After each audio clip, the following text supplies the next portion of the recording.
E aí, pessoal, tudo bem? Para quem não me conhece, dá uma olhada no segundo vídeo aqui do canal. Eu também vou deixar o link na descrição, que ali eu conto um pouquinho da minha história e por que eu decidi começar a gravar esses vídeos.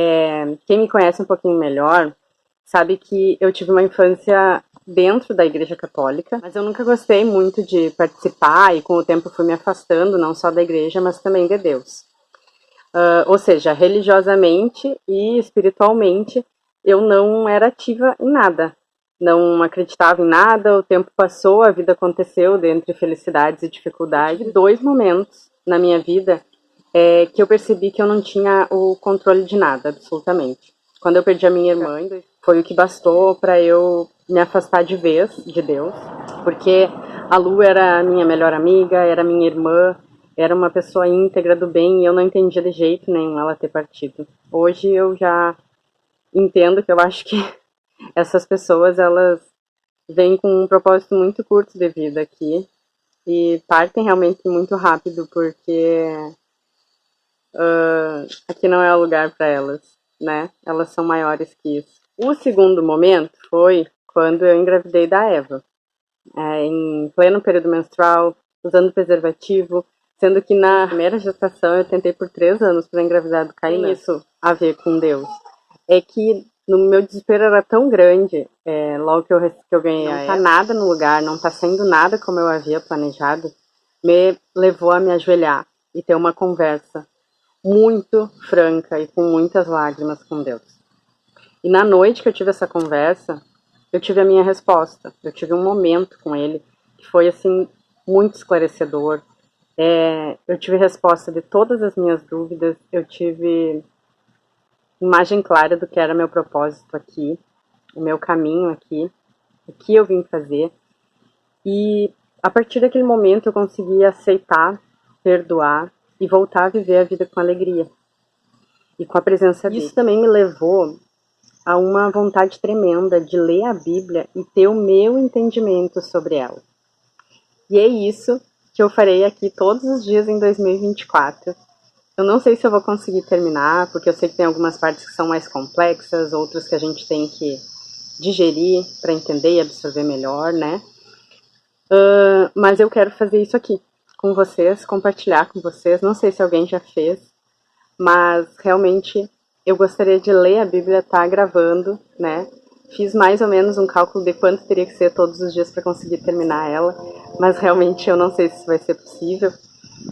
Não vai ter um horário certo para eu estar postando esses vídeos, mas a minha intenção é logo de manhã cedinho, tá? E eu preferi não comprar uma Bíblia e sim pedir para minha mãe conversar com as amigas dela e conseguir uma Bíblia bem antiga para mim, tá lendo. E... Gente, olha isso. Ela é bem antiga mesmo, assim. Tem até algumas páginas que estão caindo. Eu vou ter que fazer isso com todo o cuidado do mundo. Ela é da querida Jane Dornelles. Ela ganhou em outubro de 76, olha que coisa maravilhosa. Tradução dos originais, mediante a versão dos monges de Maridsous, Bélgica, pelo Centro Bíblico Católico. 21ª edição, revista por Frei João José Pedreira de Castro e pela equipe auxiliar da editora Ave Maria de São Paulo.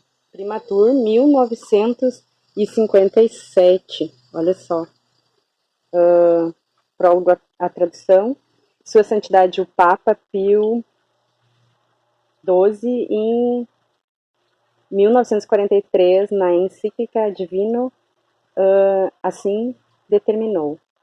A autoridade da Vulgata, tradução latina em matéria de doutrina, não impede antes, nos nossos dias quase, exige que a mesma doutrina se prove e confirme também com textos originais e que se recorra aos mesmos textos para encontrar e explicar cada vez melhor o verdadeiro sentido das Sagradas Escrituras. Atendendo a este apelo do Papa, o Centro Bíblico de São Paulo resolveu empreender esta penosa e sublime tarefa de tradução da Bíblia. 13 de junho de 1959.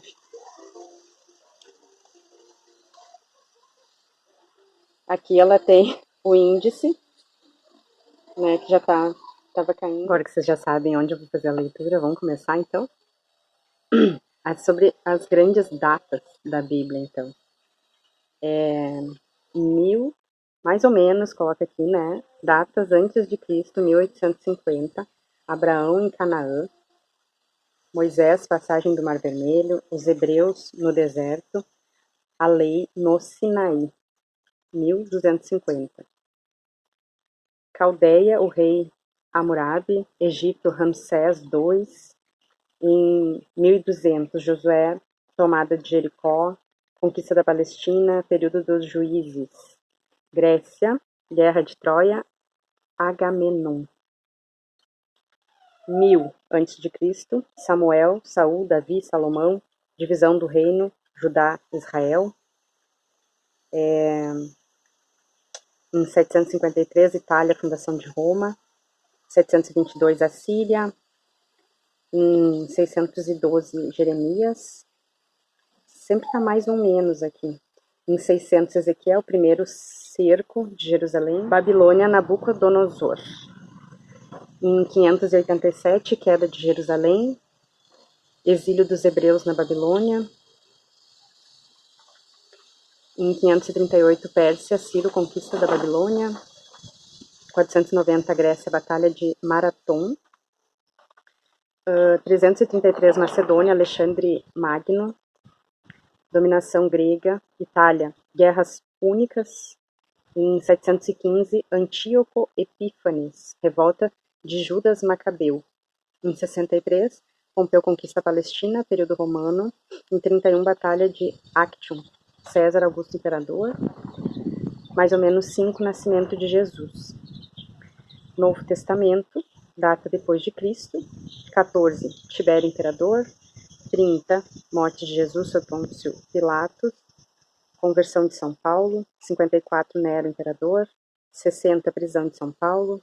70, destruição de Jerusalém. Com todo o proveito, o cristão necessita ser esclarecido a respeito de cerca um dos 73 livros que compõe, sob 4 pontos de vista que se completam mutuamente. Primeiramente, possuir algumas noções sobre o gênero e as particularidades literárias da obra.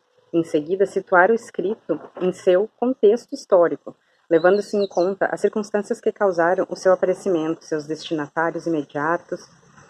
Estas indicações lhe permitirão compreender bem as modalidades do ensino religioso, dado pelo escritor aos seus contemporâneos. Finalmente, saber colocar este ensino no quadro da revelação total, no lugar que lhe cabe dentro da evolução provincial, em vista da perfeição cristã. Os 4 aspectos enumerados, literário, histórico, doutrinal e cristão, serão brevemente considerados logo mais em introdução a cada livro da Bíblia. Se o leitor desejar descobrir de um livro a outro a marcha ascendente da revelação para Cristo, então convém fazer a leitura de acordo com a seguinte ordem cronológica do livro. Aqui ele fala a ordem, mas eu penso em ler ela na sequência mesmo, tá? Então teria aqui, sugere, das origens à realeza, poderá observar a ordem admitida pela maioria, os 5 livros de Pentateuco, Gênesis, Êxodo, Levítico, Números, Deuteronômio, Josué, Juízes 1, 2, Samuel 1 e 2, dos Reis,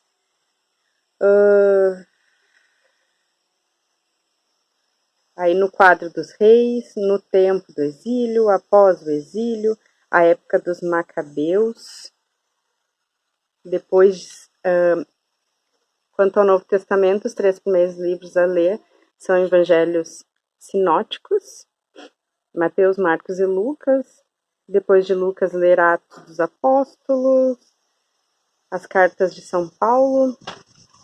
Há pessoas que começam a ler a Bíblia página por página como se ela fosse um livro único e caem no perigo de desanimar, devido à dificuldade que vão encontrando. Para que não diminua em nós o amor e a atração pela palavra de Deus, é muito aconselhável que a primeira leitura da Bíblia se faça a partir dos livros mais fáceis. Eis um roteiro que poderia ser sugerido. Aí tem outro aqui, os 4 evangelhos e tudo mais. Uma prática excelente é ler simultaneamente o Antigo e o Novo Testamento, procurando descobrir sempre mais claramente as íntimas conexões que existem a cada passo entre os 2 testamentos. Terminamos recomendando ao leitor procurar desenvolver em si a consciência dos 5 sentidos, indispensáveis para conseguir Uma verdadeira leitura cristã da Bíblia, o sentido da fé, vívida na igreja, o sentido da história, o sentido do movimento progressivo da revelação, o sentido da relatividade das palavras e, o que sintetiza tudo mais, o bom senso. Como ler as citações? As frequentes citações de textos bíblicos são apresentadas na seguinte maneira: título do livro, ver abreviações explicadas no índice, seguido do capítulo e do versículo em questão. Muito importante, porém, é saber distinguir o valor dos diversos sinais de pontuação. Aí fala aqui da vírgula, o ponto, hífen, ponto e vírgula, parênteses. Já chegaria na introdução geral, que é a página 13, né? Então, como eu falei para vocês, eu vou deixar a introdução geral para amanhã.